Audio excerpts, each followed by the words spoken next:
Hello, আসসালামু আলাইকুম। সবাই কেমন আছেন? আজকে আমি কথা বলবো গত ভিডিওটা যেখানে আমি শেষ করেছি। আমি বলছিলাম যে আমি ভিসা অ্যাপ্লাইয়ের পরে ভিসা অ্যাপ্লাইয়ের অ্যাকচুয়ালি আগে মেডিকেলে কি ডিফিকাল্টিতে পড়েছিলাম। আসলে মেডিকেলে আমার একটা ইস্যু ছিল। ইস্যু ছিল বলতে একটা প্রবলেম হয়ে গেছিলো। আমি যখন মেডিকেল করি, আমি সিদ্ধান্ত নিই যে আমি শুধুমাত্র এক্স-রে করব, চেস্ট এক্স-রে। বিকজ স্টুডেন্টরা শুধু চেস্ট এক্স-রে করলেই হচ্ছে, যেরকম আমরা জানি।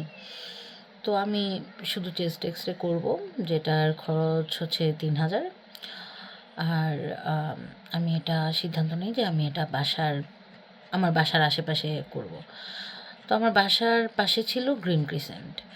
আমি গ্রিন ক্রিসেন্টে করব এই ডিসিশনটাই নেই। কিন্তু তারপর আমি তার আগে আসলে তখন হচ্ছে আমি একটু অসুস্থ ছিলাম, আমার একটু জ্বর ছিল, ব্যাক পেন ছিল। তো ডিসিশন নেই যে আমি আগে কোথাও করে দেখব সব কিছু ওকে আছে কি না। আমি তখন বাসার পাশে একটা ক্লিনিক থেকে এক্স-রে করাই। ফার্স্ট যখন এক্স-রে করালাম, এক্স-রে রিপোর্টটা ক্লিয়ার আসেনি। তো তারা আবার এক্স-রে করেছে। তো যেহেতু এক্স-রেতে সব রিপোর্ট ঠিকঠাক, তো আমার একটা ডাউট থেকে আমি আরেকটা ক্লিনিকে এক্স-রে করাই। সেখানেও সেম, কেন জানি না ওরা চেস্ট এক্স-রেটা ঠিকভাবে আসছিল না আমার প্রথমবার। সেখানেও আমার ২ বার ৩ বার করে এক্স-রেটা নেওয়া হয় এবং দেখা যাচ্ছে রিপোর্ট সব কিছু ঠিক আছে। তো তারপর দিন আমি গ্রিন ক্রিসেন্টে যাই এবং সেখানে আমার দীর্ঘক্ষণ ওয়েটও করা লাগে ওই দিন। এবং ওই দিন হচ্ছে ছিল কি, ওই যে মাইলস্টোনের একটা দুর্ঘটনা ছিল না, সেটা আমি তখন ওইখানে বসে দেখি প্রথমে। তো প্লেন ক্র্যাশের যেই ঘটনাটা ছিল, আমি হচ্ছে যেহেতু মাইলস্টোনে পড়েছি, তো ওই সময়টা আমার একটা খারাপ লাগে, স্বাভাবিক। তো চেস্ট এক্স-রে করে আমি বাসায় আসি এবং তারপর দিন আমাকে ফোন করা হয়। তখন আমি একটু ব্যস্ত ছিলাম। ফোনটা আমি ওই মুহূর্তে যখন গ্রিন ক্রিসেন্ট থেকে ফোন করা হয় আমি রিসিভ করতে পারিনি। তো তারপর আমি যখন ওদের কল ব্যাক করি, তখন ওরা ফার্স্ট কথা আমাকে বলে, "আপনি এই নাম্বারটা দিয়েছেন, আপনি ফোন ধরেননি কেন?" তো আমি বললাম যে আমি একটু ব্যস্ত ছিলাম। তো আ কি কোনো প্রবলেম হয়েছে?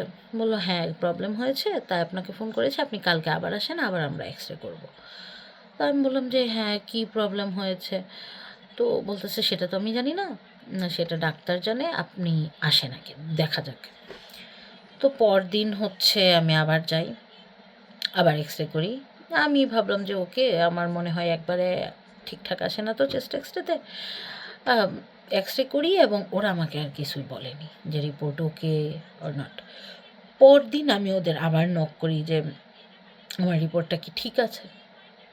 তখন ওরা আমাকে বলে, "রিপোর্ট আপনারটা ইমিগ্রেশনে পাঠিয়ে দেওয়া হয়েছে।" এখন এটা ঠিক আছে কি ঠিক নেই সেটা আসলে বলেনি। তো আমি ভিসা অ্যাপ্লাই করি জুলাইয়ের ২৭ তারিখে। তার আগে আমি ২ বার এক্স-রে করি, সেটা হচ্ছে মনে হয় ২৪-২৫ এরকম একটা তারিখে। তো জুলাই ২৭ তারিখে যখন এক্স-রে রিপোর্টের রেফারেন্স সহ সব কিছু সহ আমি অ্যাপ্লাই করি, আম আগস্টের ৫ তারিখে আমাকে ইমিগ্রেশন থেকে মেইল দেয় যে ওরা আমার কাছে ফার্দার টেস্ট চাচ্ছে। এবার ফার্দার টেস্টটা কি? আমি প্রথমে ভাবি বাসায় বসে আরকি। আমি ওদেরকে ফোন দিই না, ওরা বলে যে ক্লিনিকে যেতে এরকম। তো ওরা একটা ডেটও দিয়ে দেয়। আমি ভাবলাম যে ফার্দার টেস্ট মনে হয় ফুল মেডিকেল টেস্ট হয়তো লাগবে এই মুহূর্তে। তো আমি এখানে ১০ দিনের মতো ডিলে করি টাইম। তারপর যাই, গিয়ে শুনি যে আমার এক্স-রেতে ওরা লিম্ফ নোড একটু ফুলা পেয়েছে, যেই জন্য ওরা আমাকে সন্দেহ করছে যে আমি টিবি আছে আমার, যক্ষ্মা যেটাকে বলে। তো স্বাভাবিকভাবে আমি ভয় পেয়ে যাই এবং গুগলকে জিজ্ঞেস করি যে আমি এরকম আছি। ওই মুহূর্তে আমার কোনো কাশি নাই বা এরকম কোনো প্রবলেম অ্যাকচুয়ালি ছিল না। তো আমার কি হচ্ছে, আমার এরকম কয়েকদিন আগে ব্যাক পেন হয়েছিল, আমার কি টিবি হতে পারে? গুগল বলে হ্যাঁ অবশ্যই হতে পারে, তোমার নিশ্চিত টিবি হয়েছে, টিবি একদম হাড়ে চলে গেছে। তো এরকম আর কি। তো আমি আরও ভয় পাই। কিন্তু যেরকম আমরা জানি যক্ষ্মা বা টিবিতে ওয়েট অনেক কমে যাবে, সেটা তো আমার কমেই নাই, বাড়তেই থাকে। অনেক রকম প্রবলেম হবে। তো এই জন্য হচ্ছে ওরা আমার কাছে হচ্ছে টিবি টেস্টের রিপোর্ট, যেটা ওরা আমাকে বলল যে টিবি টেস্টের রিপোর্ট চায়। তারপর আমি গেলাম, গিয়ে তখন হচ্ছে মহাখালী আইওএমে ওরা আমাকে রেফার করে যে ওইখানে গিয়ে 3 দিন স্পুটাম দিতে হবে, স্পুটাম টেস্টে সময় লাগবে 2 মাস, একদম 2 মাস। তো আমি তারপরের দিনই টাইম নষ্ট না করে মহাখালীতে যাই। আমার মনে আছে যে আমার ভাই বাইকে নিয়ে আমাকে সকালবেলা নিয়ে যাচ্ছে, তার মধ্যে ঝুম বৃষ্টি, ঠিক 8টায় যেতে হবে এরকম একটা ব্যাপার ছিল। একদম বৃষ্টিতে পুরোপুরি ভিজেই বলা যায় আমরা মহাখালীতে যাই। গিয়ে ওইখানে স্পুটাম টেস্টটা আমার জীবনে একটা ভয়াবহ অভিজ্ঞতার একটা। ছোট ছোট রুম, প্রতিটা রুমেই এরকম আমরা যারা ইমিগ্রেশনে এই টিবি সাসপেক্টেড ওদেরকে নেওয়া হচ্ছে, এবং সেখানে হচ্ছে বলা হচ্ছে কাশি দিয়ে কফ বের করে একটা ভায়ালে একটা ছোটো ইয়াতে রাখতে হবে জারে। তো আমরা হচ্ছে আমি গেলাম, আশেপাশে সবাই কাশতেছে, মানে এই ঘটনাটা এত ভয়াবহ, আমি কানে ধরে আছি, মানে কাশির শব্দ আমার এত খারাপ লাগছে, বমি আসছে, এরকম একটা ব্যাপার। তো তখন আমার মনে হয়েছে যে এইটা কি বাইরে যাওয়ার জন্য আমার সবচেয়ে কষ্ট যেটা গেছে সেটা হচ্ছে স্পুটাম দেওয়াটা, আমার তখন এরকম ফিল হতো। তারপর হচ্ছে স্পুটাম দিই, পরপর 3 দিন দেওয়া হয়। দেওয়ার পরে ওরা বলল যে 2 মাস পরে জানাবে। এবার আমি আবার গুগল করি যে 2 মাস মানে কি 8 সপ্তাহ নাকি ঠিকঠাক 2 মাস। তো দেখা যাচ্ছে যে গুগল বলতেছে 8 সপ্তাহ। আমি ঠিক 8 সপ্তাহ পরে ফোন দিই। 8 সপ্তাহ কিন্তু 2 মাস পুরো কভার করে না। তো ফোন দিলে ওরা বলে যে না আপনি তো 19 তারিখে দিয়েছেন, আপনারটা এরকম 19 তারিখ আসবে, আগস্ট সেপ্টেম্বর অক্টোবরে 19 তারিখে আসবে এরকম। আমি আগস্টে 19 তারিখে দিয়েছিলাম লাস্ট স্যাম্পল। তো আমি অক্টোবরের 19 তারিখে রিপোর্ট আসে, এবং রিপোর্টে আসে যে আমার টিবি নেগেটিভ। এবার ওরা বলে গুলশান আইওএমএতে যেতে হবে, এবং সেখানে একজন ডাক্তার আছে, সে টেস্ট করবে। তার আগে ওরা আরেকটা এক্স রে চায়, আমার আবার এক্স রে করা হয়। করে আমি পরদিন ডাক্তারের কাছে যাই, উনি আবার 2 দিন বসে কেবল, বক্ষবিধি ডাক্তার।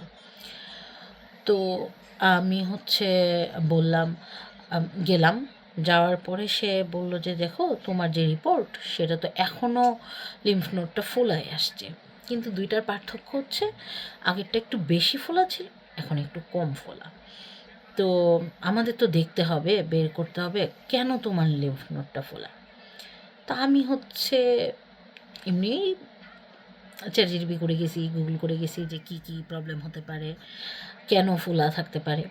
তো ওনাকে জিজ্ঞেস করলাম কি হতে পারে। উনি বলতেছে দেখো নিউজিল্যান্ড যাওয়াটা বা কোনো একটা দেশে যাওয়াটাই তো কথা না, তোমার তো বেঁচে থাকতে হবে। তুমি বললে যে তোমার ফ্যামিলি আছে, তোমার আগে বেঁচে থাকতে হবে, নিউজিল্যান্ড যেতে হবে এরকম ম্যান্ডেটরি কিছু না। কারণ যেহেতু যক্ষ্মা নাই, যেটা হচ্ছে সবচেয়ে কমন কারণ, সেটা যেহেতু নাই, এইটা কিন্তু ক্যান্সার হলেও মানুষের হতে পারে। তখন সকাল 8টা, আমি বাসা থেকে গিয়েছি, বাসায় মোটামুটি সবাই ঘুমে, আমার হাজব্যান্ড, বেবি। তো এইটা যখন বলেছে তখন হচ্ছে আমি বের হয়েছি। উনি আমাকে বলছে যে তুমি আগে কাজ করো, তুমি মহাখালী আইওএমে আবার যাও, গিয়ে একটা চেস্টের আবার কি বলে সেটাকে এমআরআই করাও। তো এমআরআই করাবো, আমি যাব, তার আগে হচ্ছে মানে আমি তো টাকা নিয়েও যাইনি ওইখানে, এমআরআই করাতে আবার 8,000 টাকার একটা মামলা। তো আমি বললাম যে আমি বাসায় ফোন দিলাম, ছোটো কাকাকে ফোন দিলাম, ছোটো কাকাকে ফোন দিয়ে বললাম যে ছোটো কাকা আমার বিকাশে টাকা পাঠাও। তো ছোটো কাকার সাথে সাথে টাকা পাঠায়। ওইটা আমি ওইখানে যাওয়ার সময় আমি পুরা রাস্তা কান্না করতে করতে গেছি যে কি হবে, আমার কি ক্যান্সার হলো, তারপর কি হবে, আরও কত ভাবনা। আমার বেবি, আমার হাজব্যান্ড একটা বিয়ে করে ফেলতেছে, তারপর হচ্ছে আমার বেবিটা কষ্টে আছে, মানে ভবিষ্যৎ যা যা কল্পনা করা সম্ভব সব শেষ করা। তো সিএনজিতে যে ছিল সে বলতে সাপা কি কিছু হয়েছে বলেন। আমি ওইখান থেকে সিএনজি নেই, তো গেলাম, গিয়ে এমআরআই করালাম। এমআরআই করানোর সময় আমি আবার ওইখানে যে ছিল, যে করাচ্ছিল আর কি টেকনিশিয়ান, তাকে জিজ্ঞেস করি কোনো প্রবলেম আছে কি। সে বলতেছে ডাক্তার তো বলবে, তবে মনে হয় কোনো প্রবলেম নাই। তো এটা রিপোর্ট দিবে আবার রাতে। ওই বাসা থেকে আমি ওইখান থেকে আবার আমি ব্যাক করি। বাসায় ব্যাক করার সময় আবার সেই কান্না। তো আশেপাশে যারা হচ্ছে বাইকার ছিল ওরা ঘুরে ঘুরে দেখতেছে, মানুষ বলতেছে কি হয়েছে আপনার, আমি কি বলবো।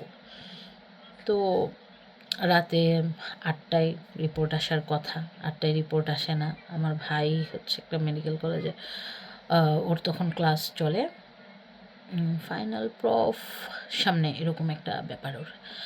তো আমি হচ্ছে ওকে বলি ও রিপোর্ট নিয়েই বাসায় আসবে। ফাইনাল প্রফ সামনে না, ও ইন্টারনিতে তখন শুধু শুধু ইন্টারনিতে গেছে, এরকম কিছু একটা ব্যাপার। তো আমি হচ্ছে ও বসে থাকে এবং রিপোর্ট আসে, সব কিছু ওকে।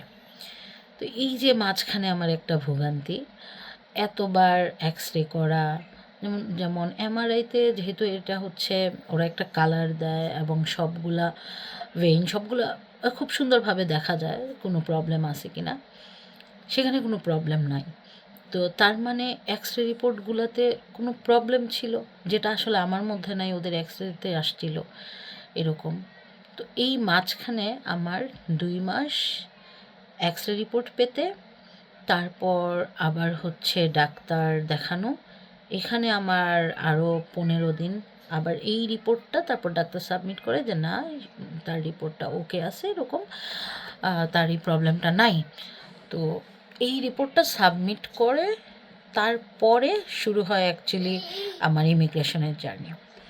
তো এইটা হচ্ছে ছিল আমার প্রবলেম, যেটা হয়েছিল মেডিকেল প্রবলেম। তারপর কি হয়, তার কতদিন পরে অ্যাকচুয়ালি আমার ভিসা অ্যাপ্রুভ হয়, এআইপি আসে, তারপরে কিভাবে আমি ব্যাংকে টাকা জমা দিই বা কী হয় তারপরে, সেটা আমি পরের ভিডিওতে বলছি। ভালো থাকবেন সবাই, বাই।